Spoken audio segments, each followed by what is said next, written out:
మమతకి హారతీయగలిచాడు, పారిపోతున్నాడు. మాయమైన మమకారమేది అని గాలి నడుగుతున్నాడు, జాలి పడవైనాడు.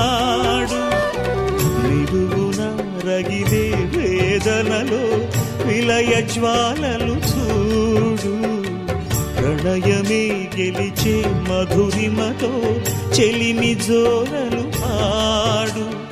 నీవంటూ లేకుంటే ఈ స్థితిలో ఏమో